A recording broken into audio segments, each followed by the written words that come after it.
and I'm going to introduce to you someone who is my very favorite. She's amazing, she's bold, she's beautiful. She's picked up the topic that our Indian society definitely needs, not just our Indian society. I think this is a topic that needs to be discussed globally. And why I say that? Because when I meet different nationalities, we have problems which are similar. We eat similarly, we think similarly, and around love, the emotions are the same. And she was the one who made me aware of sexuality manners, that there is something called not just sex, Anu, I'm a sexuality counselor. I said, Hey, ye kya hota hai? What is that? Niyati, what is that? She says, You don't know? Well, people look at me and think I'm a sex counselor. I'm not a sex counselor. I'm a sexuality counselor. And she's very proud of what she does. And I'm very proud of what she does. She's a TEDx speaker. She's a mother. I love the way she's written. I'm a mother. And then all the qualifications. So welcome, Niyati, to this platform today. And over to you, to what you do the best, talking about stuff that people don't want to talk about. Thank you. Thank you for accepting my invitation. Thank you. Thank you so much, Anu. This means so much to me. I know every time I've connected with you, हमने सिर्फ fireworks पैदा किए. I'm like, it's just been so amazing, so much of dhamal, because both of us are like that. Both of us have no inhibitions. We don't think that what we are talking has anything to do with taboo or with shame. So I am extremely, extremely happy to be here with all of you. And look at the numbers. I mean, it's amazing to already see 58. Just to let you know, we have 58 people right now, Niyati. Exactly, Anu. And 58 people coming on time is like it's like achievement. Absolutely. So congratulations, and what a brilliant way to bring everybody on the same platform. I know a few people who I can see on the screen, and there is one small glitch, but I will get that done. So yes, hello everybody, and my name is Niyati Ensha, and I am a sexuality educator and a counselor. So one joke which I very commonly crack is, you know, Anu, when I go and meet people, and especially when I was not so known, and I would go to all these networking meets, and you know how it is like, you know, so I'm like all dressed up, and I go and I'm like shaking hands, and hi, I'm Niyati, I'm a sex educator, and they're like, what? And I'm like, okay, I get it, it's new. But that used to be something that I would look forward to, you know, those jokes and those expressions that I would get from people, like, say it again, did I hear it again? Are you saying that you teach how to have sex? I said, no, that's not allowed in India, otherwise I would have done that too. But we educate. That's how the conversation. Niyati, an offer, let's do it. So, do you think I would have waited if it was legal? Illegal. It's illegal in India. Sex therapy is illegal. That's why we can't do it. Yes. Thank you. Whenever Anu we do it, we'll do it in Bali. Sounds good? Awesome. Plan. All right. So let me begin. And do I have permission to share my screen with all of you? You will see me a little bit, but I would like to visually present what I have made for you. That's there. Can you see it, guys? If you can see it, type I can see. So I know that you all can see the screen, but at the same time, I will have to minimize this. Okay, awesome. Look at the way everyone's participating. Super. All right. Fabulous, fabulous, fabulous. Okay, so this is what we are going to be talking about today. It's basically all about emotions and sex. So I remember when Shaina called me and Anu called me and she's like, Niyati, kya karna hai? I said, give me some time and I'll come up with some nice topic that I've not done before. I've been dying to do something like this. I have just begun one relationship a group where I talk about these things I've taken up upon me. It's become like a mission, you know. Because you know what happened was when I started teaching the children, I realized that the biggest issue was that the parents couldn't teach themselves. So this is another topic where you'll have anybody and everybody, and you know, somebody just around the corner who will be able to teach your child if your child needs it. So it was something that I was very passionate about, and I said, you know, kya kiya jaye? And then Yati, we have 63 people. Awesome, awesome, awesome. We are going to touch 100 today, Anu, undoubtedly. Wonderful. Undoubtedly. Wonderful. And that's where I realized that there is a lot that I need to speak about to adults so that they can speak to their children. And that's how my journey began.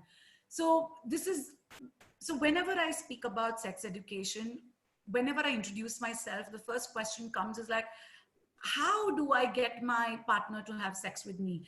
Or, I'm a single person, where do I go? Or what needs to be done so that we both are, have satisfaction? There are these questions that are bombarded to me. Trust me, the amount of shyness or taboo that I thought I might have or people might have talking to me, it was not there.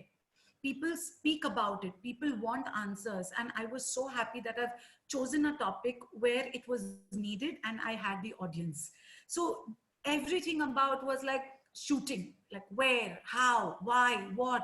And it began, the journey began thinking there's so much to learn myself then to be able to give it to you. So I've spent some 9 good years into this industry with this field, with this topic, and I have learned from the best in the industry. And I was very, very fortunate that I got that platform to learn from the best. And when I say the best, I genuinely mean the best. I will talk about it while I am, so I've prepared everything for you. What I need to know is, can I have a few minutes to let you know who I am?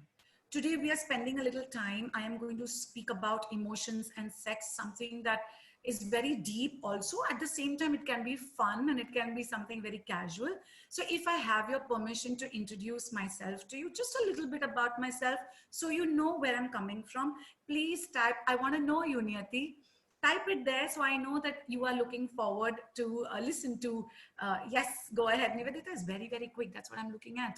So thank you, thank you. Thank you so much for giving me that permission. Please go ahead. Please go ahead. This is my source. These are the people who are my source. That's my mom, that's my dad. I lost my dad 8 years back, but I come from a very liberal Gujarati family. And when I say liberal Gujarati, I do not, so usually Gujaratis are, the sari pallu and putting the pallu on their head. And that's how my mom lived.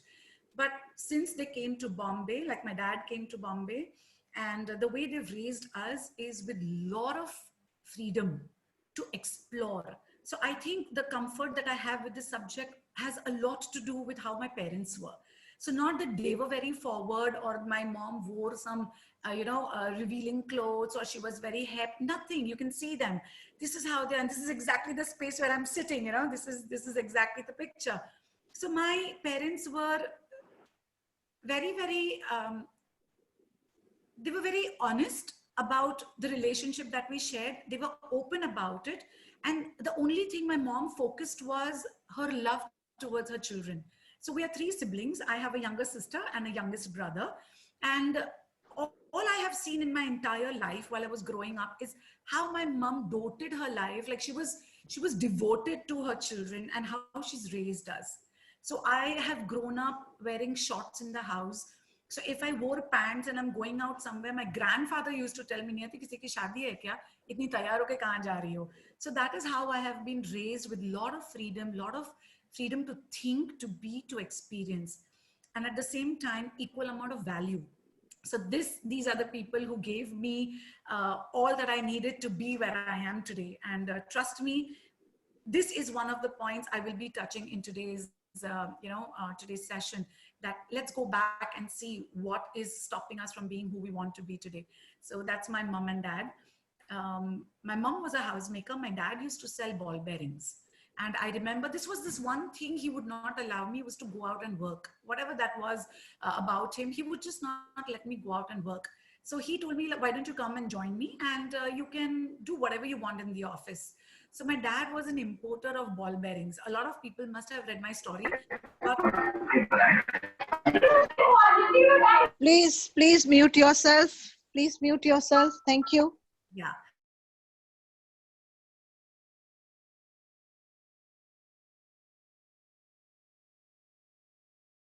I was one of those few girls who would go to Nagdevi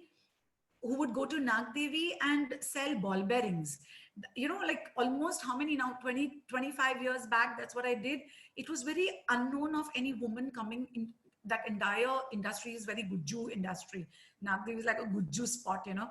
And I would go and I would pick up the phone and I would say, "Hi, Tarun Traders, good morning. How may I help you?" And my dad and his friends would just laugh at the way I was, you know. They would be like, "What is this girl doing?" But they all enjoyed it and they all would encourage me to do more. I did a lot of programming for my dad, you know, with his inventory. And then I eventually learned the business and I started earning myself. That's where I realized that I don't just want to be a housewife or a homemaker. I also want to grow within. And home was not the place where I saw myself growing. Not that it's not a place to grow, but I couldn't see myself growing. Then I needed to be out. So somewhere I think it was all preparations of being who I am today. And it's been a fantastic journey. I've had a few careers, I would say, in my life. After ball bearings, I got into travel and tourism. I worked for about 2 years in travel and tourism, and I was pregnant with my first child.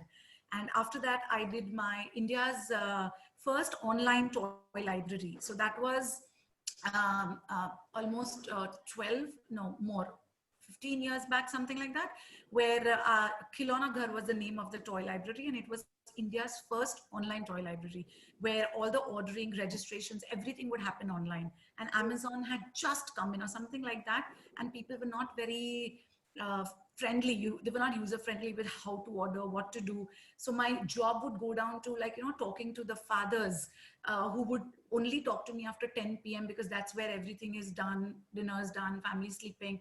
Now they're ready to order toys and books for their child. So all that used to happen, and I would go on till calls till 12, 12:30, talk to my members, and I did brilliantly well. But at the same time, I also became pregnant with my second child, and I had to shut that library down. And then eventually I picked up sex education. So everything came one after the other. And I don't think any of those things that I have done has nothing to do with what I am today. It's taught to me something or the other along the way. Yeah. So whether it was talking to your customers or clients, from there to explaining a new concept, to anything, to selling, to public speaking, I've done it all. I've done it all. So this is my source. Now, what happened was, as I was saying, this is my picture when I was, it's my baby shower, and I was pregnant with my first child, Ishan, and he's 16 today. So this was the time when I kind of decided, and I told myself that, Niyati, the one thing that you can give your child is what you got from your mom, which is an open and an honest relationship. No matter what, be that support and the pillar to your child, where he won't need to go anywhere and you're there for him. So this was the time when I decided that that is my promise to my child.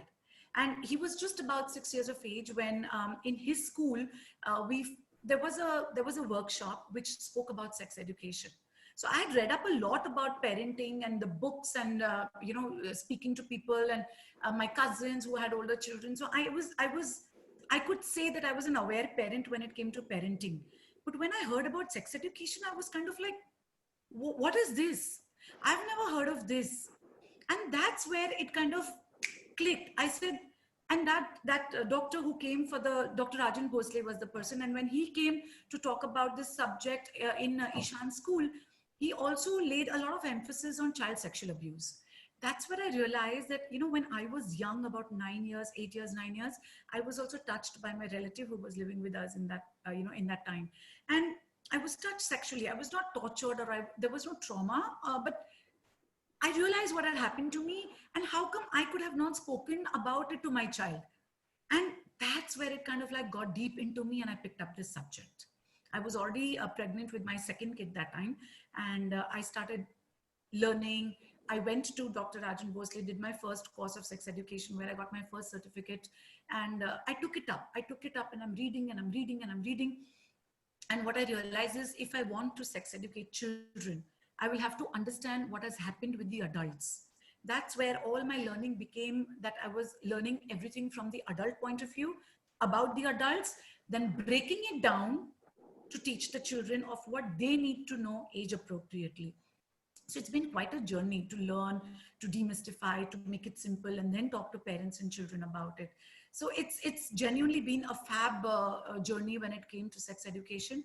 Of course, I've had my silly moments and all kind of different creepy moments, and I've had it all when it came to the kind of people I interacted with. But at the end of the day, this is my family. A little grown. This was last year's picture, and so that's Nilesh. He's my husband. We're married 19 years now, and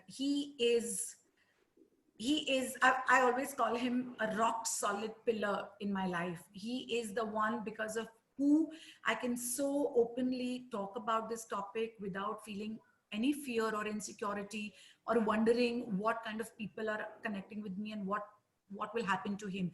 Will he feel insecure? Will he not like it? What is going to happen? And he's just been there for me through everything, through this whole journey, and cannot cannot say enough thank you to him.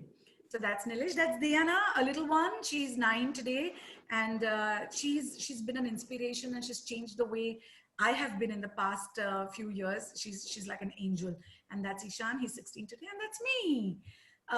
So as I said, the journey was fantastic, and I went ahead to learn a lot about how to train myself, about sex education, about counseling, because I come from a commerce background. So, uh, guys, I'm going to take a second because somewhere my battery is going low and I'm not able to connect it. Just give me okay. All right. Yeah. So, being from a commerce background, it so happened that I realized that I don't need to know only the surface of the subject. I need to get deep inside, and that's where I started learning. And I have my counseling counseling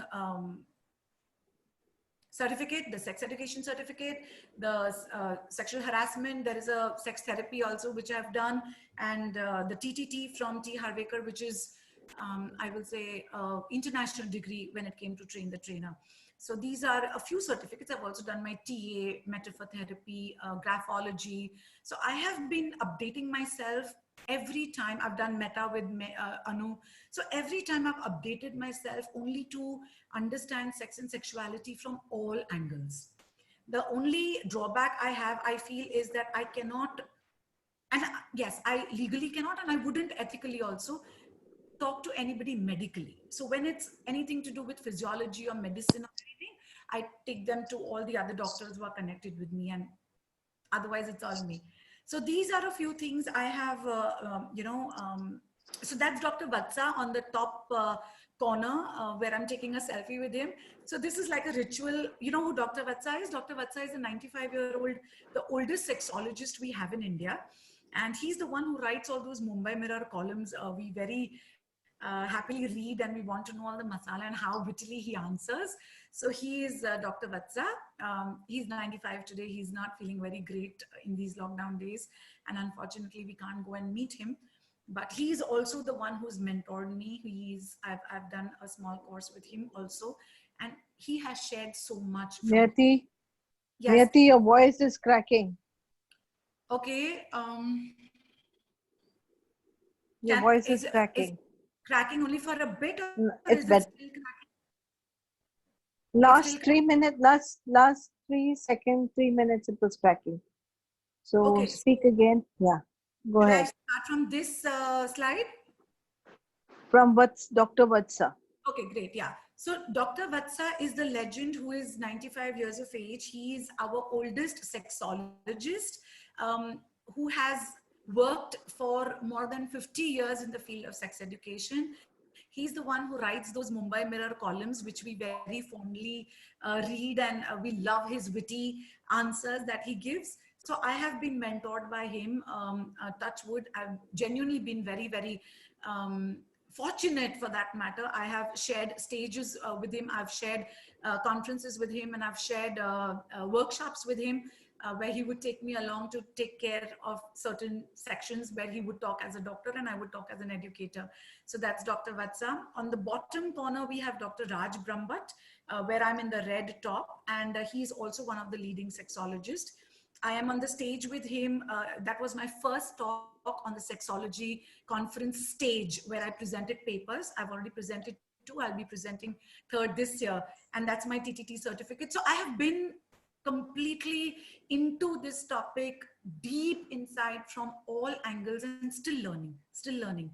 So very, very, very, very grateful to whatever has been given to me.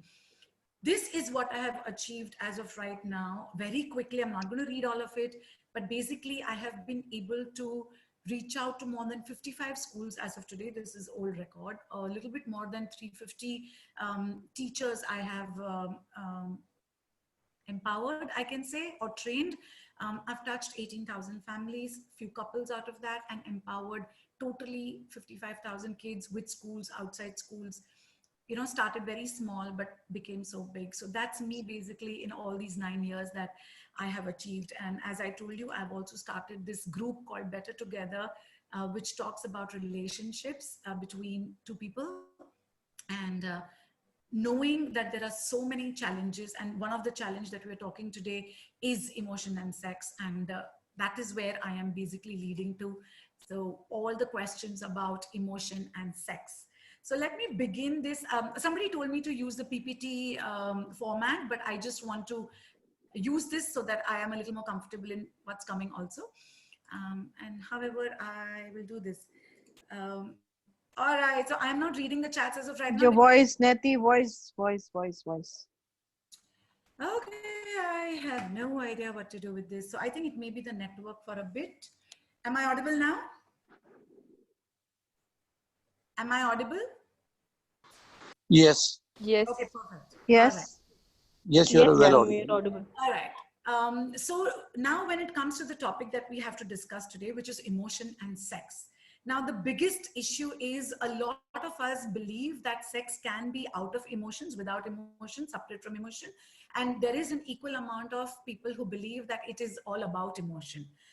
And today I am just going to take you through a small journey to understand what I have understood and what I have observed with all the couples and families that I have been, in touch with or counseled or spoken to, interviews and all of that.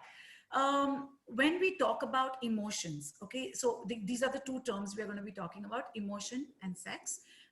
There will be something called, we'll come to that. So when we're talking about emotions, it is basically, what does it mean? If we really have to understand, what does it mean? It basically means a strong feeling. Okay, it's a feeling inside which comes to us either we are in a situation, or it depends on how we feel because of something, again, people or situation or anything. It's upon the mood. Sometimes it's hormonal, and sometimes it's because of the relationship we share with people, the hurt, the joy, all of these emotions that we talk about has to do something with these three major categories. Okay, that's what we call emotion, the feeling that we feel deep within. Now, despite whatever we have heard or what college students think, or even when we were younger, though at least my generation was not that open about sex at that point in time, but at the same time, today we see a very different scenario. We see very different thought processes. We see very different comfort zones. So whatever people might say, at the end of it, it is to believe that sex is also a very highly emotional subject, and it is also an emotional experience. We will talk about it, why I say so, but it definitely evokes and is influenced by emotional processes.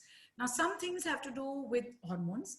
Some things have to do because of the belief systems that we have. All right.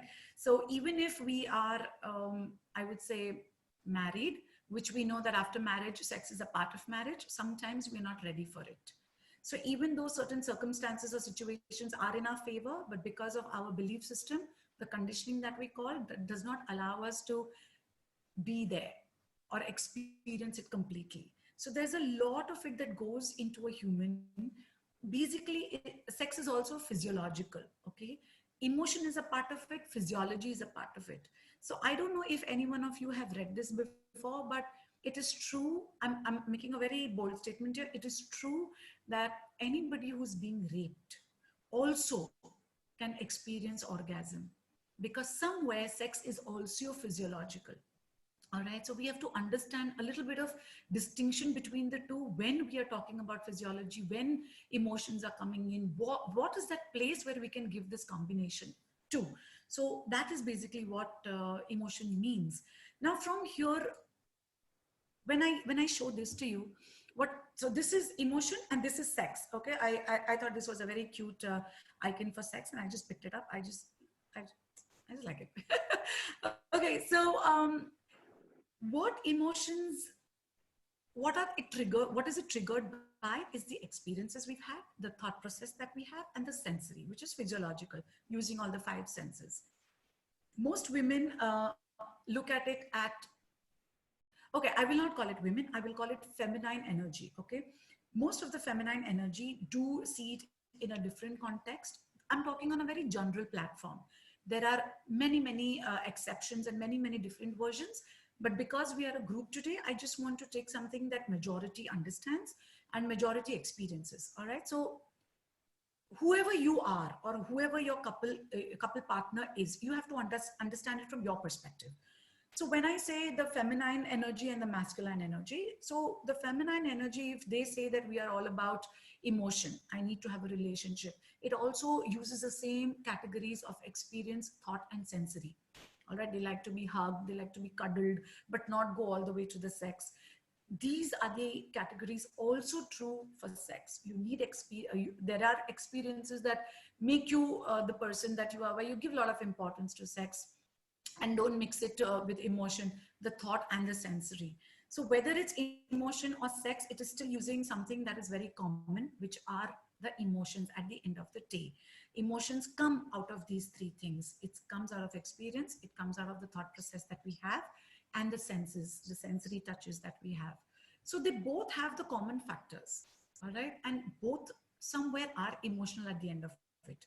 You may begin with only sex, but somewhere, because of the oxytocin, which brings you closer, there is some kind of emotion that comes between the two of you, and that's why you would want to go back to that partner. Bring it. As I was saying, there are some people who begin with emotion and then go towards sex. Some people begin with sex and then become emotional about a person. Now, both ways is okay. It's normal, right? You cannot say one is right and one is wrong. We cannot judge a person for having the sexual desire and giving it importance and not giving importance to emotion to begin with. Yes, if your partner is absolutely emotionless in your entire journey of relationship, then obviously you're not going to be okay with it, and you're not that kind of a person. But even if that person is not your partner, but to judge somebody just because that person gives sexual desire importance, I wouldn't say it's fair, because at the end of it, you're just using what comes best to you or what tank you want to fill. I will be talking about the tanks also, what you want to begin with, what you want to make yourself feel better, feel good about it. Okay, let me take you further ahead. So we might have heard, as I was saying, that women get more attached after sex, okay, than men do, but that's not actually true. No matter what your gender is, it's usually the energies. It could be hormones releasing during orgasm, which is whatever. It increases bonding and making you feel closer, that I was talking about earlier, and more trusting. So even if two partners are only together because of physical reasons, for the sexual reasons, even if they are friends with benefits, they're going back to the partner because there is some bond that is created between them, even if it is of trust. It's not very easy to completely just go naked in front of anybody and everybody just for the sake of it. Somewhere you are trusting that person either not to give you an STI, or trusting that person to go back to if you need, because that person somewhere is coming on the same platform with you. Maybe their desires are similar like yours, maybe their fantasies are similar like yours. There is some compound that is similar, that is common between the two of you, which makes you go back to that person. And most of the times it is the understanding, the closeness, the trust that you build with that person that brings you, closer, and the bond is created from there. Now, what happens in the future is the next stage. But when it comes to emotion, when it comes to sex, it both has its own importance. So continuing what we were talking, when we talk about the emotion and the sex part of it, this is how we categorize. So there are some, many people have done a lot of research on relationships, and they have their own terms that they come up with. So I have used 2, 3 of them just to bring um, understanding. Okay, so these are the two terms that is also used, which is called the person centered and the body centered. Now, people who use pleasure as their center, like I am doing this because it makes me feel good, that is the body centered. And when somebody connects with another person because she feels or he feels emotional about it, because you love that person or it's about the other person, then we call it the person centered. All right, so these two terms are basically just to categorize the emotion and the sex. So here I've explained that body centered sex is when one has sex because they like the way it makes their body feel. They aren't concerned with the emotions of the other partner. While the person centered sex is when one has sex to connect with the other person and they care about the emotions involved and the relationship further on. So these are the two distinctions which we can use later in our understanding. Great. When it comes to singles, now this is one of the questions I've had over the past lockdown, past 3 weeks. I've been sharing some Facebook posts. If you all have read about it, some are funny. So I like to keep it funny. I like to keep it humorous, but it usually has a very deep message, a deep thought. Most of them get it, some of them don't get it. And there are some funny comments to it, but that's okay. But one of the things I continuously get is, Niyati, you talk about couples and you talk about people who have partners, but what about people who are single? Now, people who are single also have sexual desire because it's natural. It's not something that comes to you after you take the char fera or you put a ring on your finger, right? It's not man-made, it's natural. It comes to you because you're a human being. Now, when nature thought of reproduction, it also thought that you deserve some pleasure, and it gave you both. It gave you a reason, like a purpose, and it also gave you pleasure. Now, singles are like, what to do? So as I wrote, it's a challenge. If you don't have a partner, or if you're fearful about doing something on your own, or if there are religions who don't allow, to either masturbate or anything, or to involve yourself into with another person before getting married or whatever it may be. And there are a lot of myths about sex where they feel that if I'm single and if I do something, either I'm going to, I'm committing sin, or it's a crime, or it's not going to be healthy for me. So there are a lot of myths that are going around about sex and about sharing a partner before you get married, or about masturbation and everything. On the other hand, we have singles who do have casual relationships where they are probably using this platform to go and see if they can connect with anybody for a future relationship, or they have friends with benefits, which is becoming so common nowadays because they've all understood somewhere that we do have desires, we do have urges, and it needs to be fulfilled at certain times. Because what happens is just people get frustrated if their sexual desires are not met, if the sexual release does not happen, because we've not been trained into taking the sexual energy and converting it into a creative energy.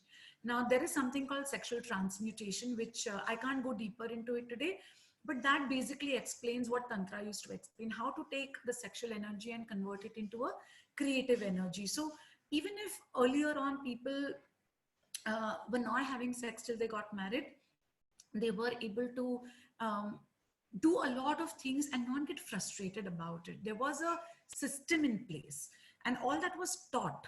Okay, now people don't teach. So that is the gap I see when I talk to adults, that the singles are genuinely completely frustrated when they come to me and say, Niyati, what do we do? You're always talking about couples and it makes us feel that we don't have anybody, and there's so much frustration between them. But you know what? Whoever is single today here, it's a choice you make. And it's about what priority you give and what is your belief system. So if you think it's a sin, you'll not be able to take it further on from there. But if you understand that it is a natural thing that happens for its own reason, you might not look at it with such a bad eye.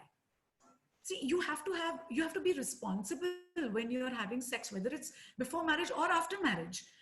You don't just free yourself from any responsibility when it comes to sex. Whether it's before or after, the responsibility remains. The responsibility towards yourself and the responsibility towards your partner.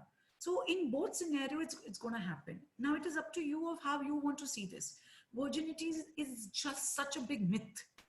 It has no standing in this world. What is virginity? It's just some ridiculous person come up with this whole concept which has just no meaning. Not getting too much into it, but you have to figure it out for yourself. Take help from your friends or experts, who are into this field, or doctors or psychologists. They are all there to help you out and to see that whatever you want. Okay, nobody should be enforcing themselves upon you, but whatever you are comfortable with. If you say that I am fearful today but I don't want to be fearful, then yes, people will be able to help you.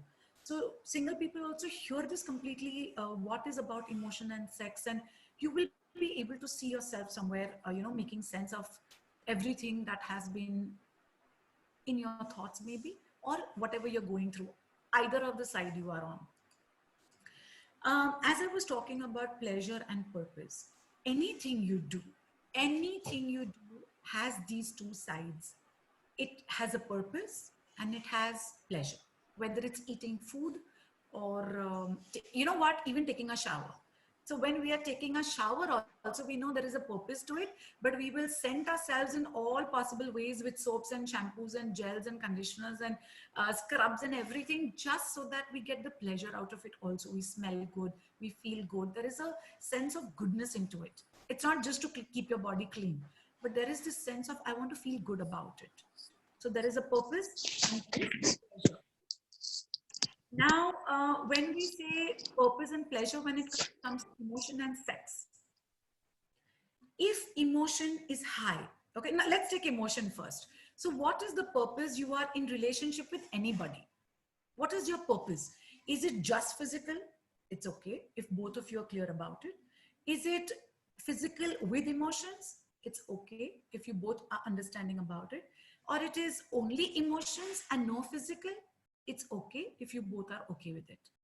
So what does your relationship have is very, very important for both of you to be in agreement of that.